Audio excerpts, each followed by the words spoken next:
When we talk about famous wrestlers, most of us instantly think of WWE. The blinding spotlights, packed arenas, and legends constantly showing up on TV. But here's the fun truth. Outside of Vince's house, there are still names who never once stepped into a WWE ring yet still became full-blown icons, recognized all over the world. They came from NWA, WCW, AEW, or the blazing hot scenes in Mexico, Japan. But their star power is in no way inferior to any WrestleMania headliner. So who are they? Let's find out in today's video. Let's jump right in. Wrestling Sphere, go! Number 10. The Great Muta. When it comes to wrestlers with a massive impact despite never competing in WWE, the Great Muta absolutely has to be on the list. In Japan, his name is intertwined with the history of modern puroresu. For old-school WCW fans, every time he walked through the curtain, the entire atmosphere in the arena shifted. Muta would appear with heavy face paint, a long robe, a slow, ominous walk. The whole presentation made him feel more like a supernatural entity than just another athlete. But once the bell rang, he flipped the switch completely. Suddenly he was fast, fluid, and explosive, blending sharp strikes, smooth submissions, and aerial moves off the ropes. His moonsault was once considered one of the most beautiful and devastating finishers of its era. Precise, dramatic, and more than capable of ending a match in an instant. Throughout his career, he didn't just shine in Japan. He also left a strong mark in WCW. His clashes with Sting, Ric Flair, and other top names turned Muta into a familiar face for North American audiences, even though he never worked there full-time. Back home, he held multiple major heavyweight and top singles titles, carried big promotions on his shoulders, headlined countless main events, and helped shape a cinematic, mysterious, yet violent style of wrestling. What makes the Great Muta's story even more special is this. In all those years, he never had a single match in WWE.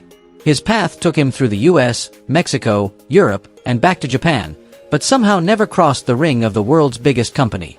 The rare time he did show up on a WWE stage was as an honored guest, stepping out to accept his Hall of Fame induction. It felt like WWE itself admitting that some legends don't need their ring to become global icons. Number 9. Stevie Ray.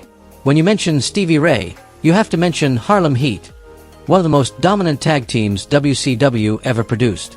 During the peak of the Monday Night War, when WWE and WCW were throwing ratings at each other like haymakers, Harlem Heat was a near, constant presence on posters and advertising. Stevie Ray was the tank half of that duo. Big, powerful, and constantly wearing a "don't mess with me" expression, he came off like a tough street enforcer who just happened to end up on national television. Together with Booker T, Stevie Ray turned Harlem Heat into a nightmare for every tag team in WCW. The two weren't just smooth with their double-team offense, they had a distinctive aura, street, tough attitude mixed with the confidence of two guys who knew exactly how good they were. Their 10 reigns as WCW World Tag Team Champions weren't meaningless numbers. They were proof that, for a long stretch, they practically choked out the entire division. Every time Harlem Heat's music hit, it felt like the whole show instantly heated up. The interesting part came after WCW collapsed. The brothers' careers split in completely different directions. Booker T signed with WWE, became a world champion, picked up a pile of titles, worked WrestleMania, and got tied to all kinds of major storylines. Stevie Ray, on the other hand, stopped right at that door. He never signed, never appeared on Raw or SmackDown, never had a single run in WWE. Instead, he shifted into commentary, popped up on other programs, and kept the image of a true WCW veteran. That choice turned Stevie Ray into a unique case.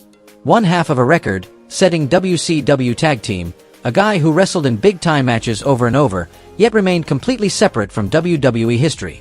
He's living proof that sometimes, one peak run in the right place at the right time is all it takes to become unforgettable in fans' memories, even if you never once wrestle for the biggest company in the business.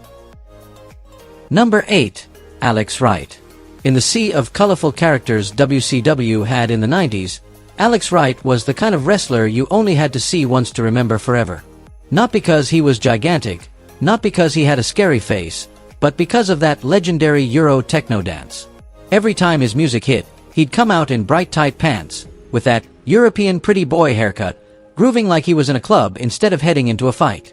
At first people laughed, but the more they watched, the more they realized this character had a weird charm. Goofy yet captivating, over the top but strangely addictive, and most importantly, impossible to forget. Behind the dancing guy exterior, though, was a very solid wrestler. Still very young when he came into WCW, Alex Wright quickly showed he was more than just a comedy gimmick. He had a strong technical base, moved lightly in the ring, and especially stood out with his fast rope running and simple but effective aerial moves. Thanks to that, Wright slowly collected multiple championships. At one point he held the Cruiserweight title, then the TV title, and even the Tag Team Championship. For a young name who didn't come from some legendary family and didn't have huge backing, that alone was enough to prove how much WCW valued him. Later on, Alex Wright's character was tweaked, shifting from the happy techno kid to darker, colder versions. But in fans' memories, the image that sticks is still the dancing German kid bouncing his way to the ring. He never became a main eventer, yet he was exactly the type of wrestler that kept the shows from feeling bland, adding flavor and personality to WCW's mid-card. The real turning point came when WCW collapsed. Alex Wright's contract was tied to AOL Time Warner, not the type WWE could easily scoop up.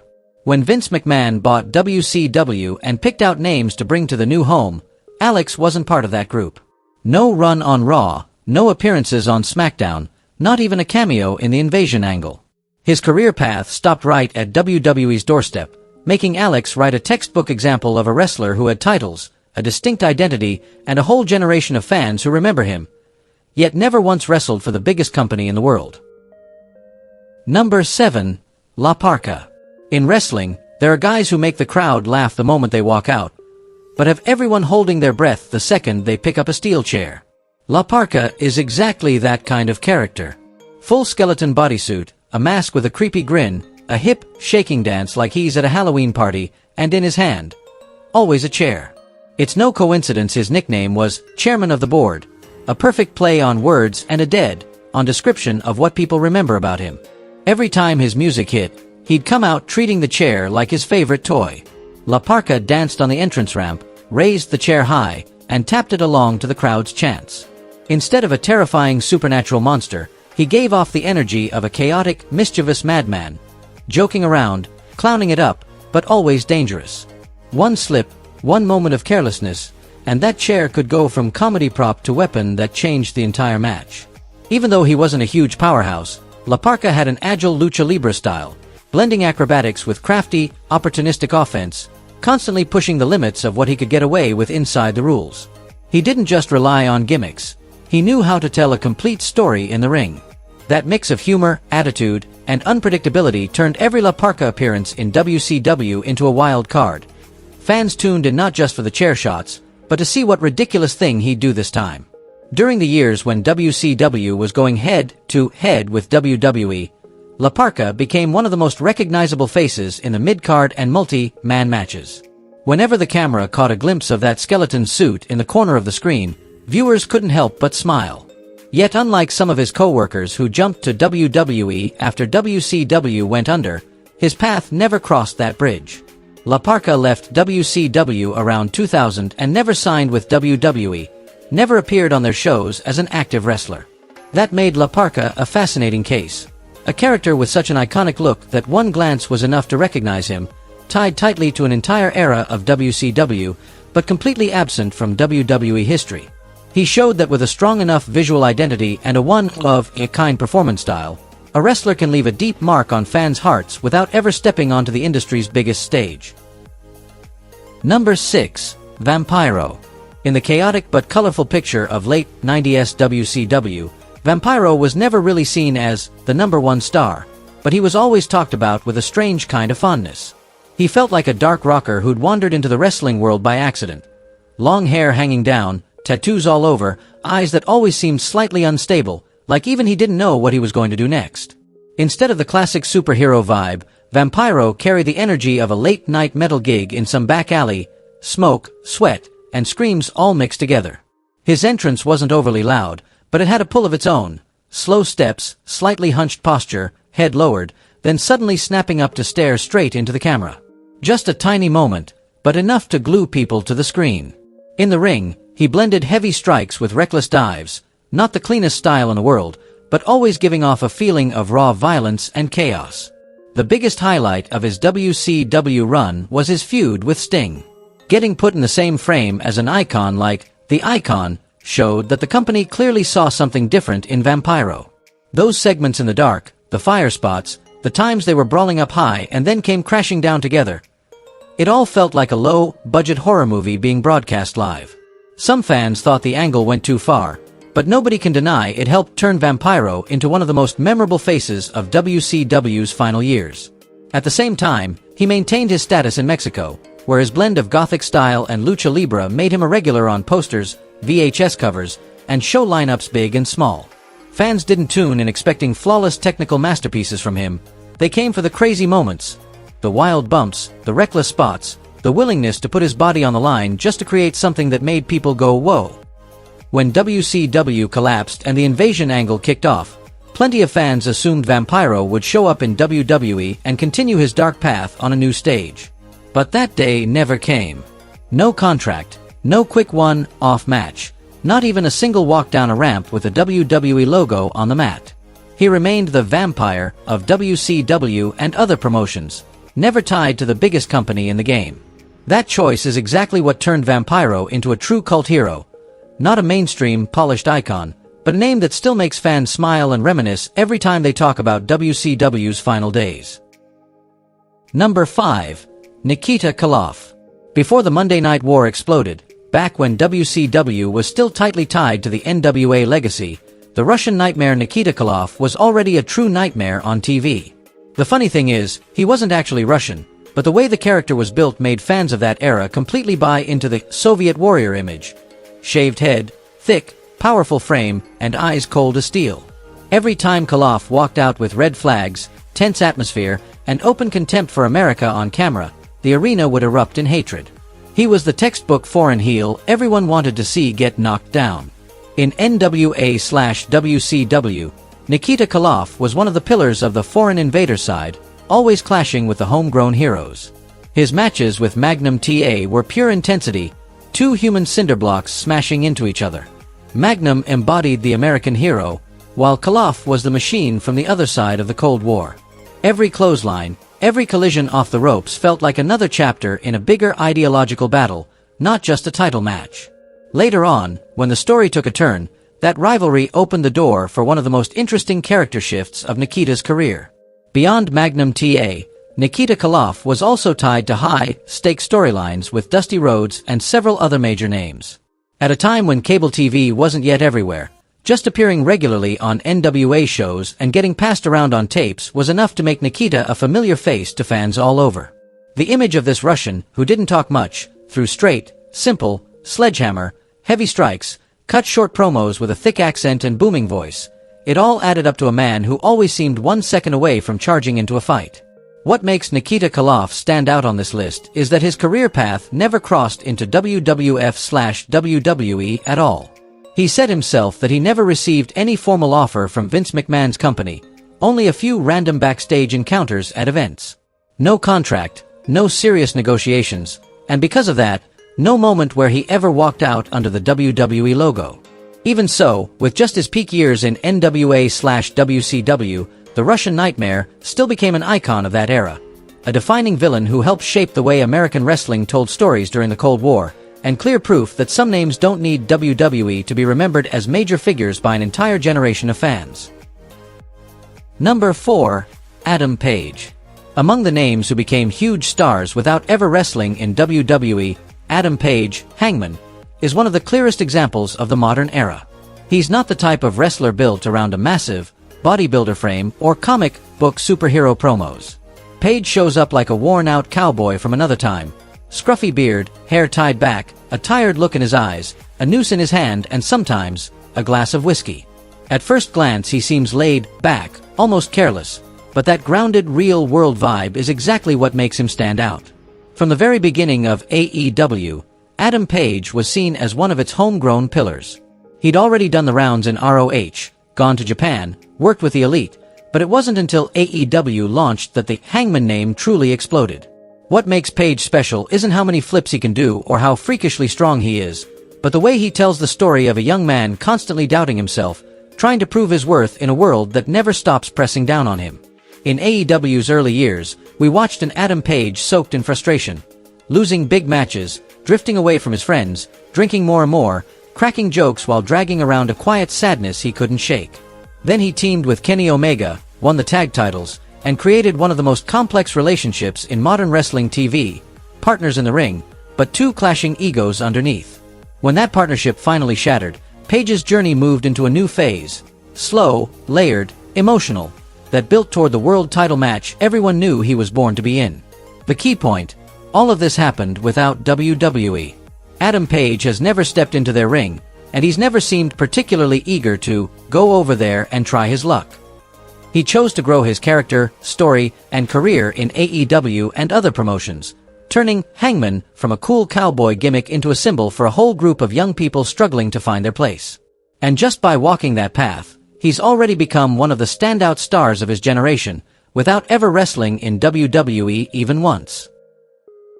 Number 3. Orange Cassidy.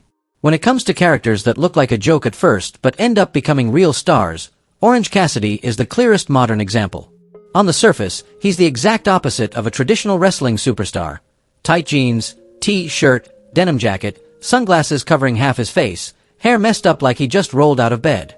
And the most important detail, both hands shoved in his pockets, shuffling to the ring like someone dragged him to the show by accident. The brilliance is that Orange Cassidy isn't just lazy in his promos. His entire character and in-ring style revolve around not looking like he cares. Those kicks that barely touch his opponent, the little taps to annoy people, the bored expression when he's thrown into the corner. It all sells the idea that this guy couldn't care less about what's happening. But the more you watch, the more you realize that under that laid-back exterior is a wrestler who's incredibly smart about manipulating the crowd. When it's time to fire up, Cassidy lowers his shades, pulls his hands out of his pockets, and suddenly hits another gear. Rapid, fire offense, dives to the outside, slick counters. The contrast between the two modes, half asleep versus all out, gives his matches a rhythm like nobody else's. Fans roar with laughter at the too lazy to care spots, then suddenly go quiet as the story in the ring turns serious.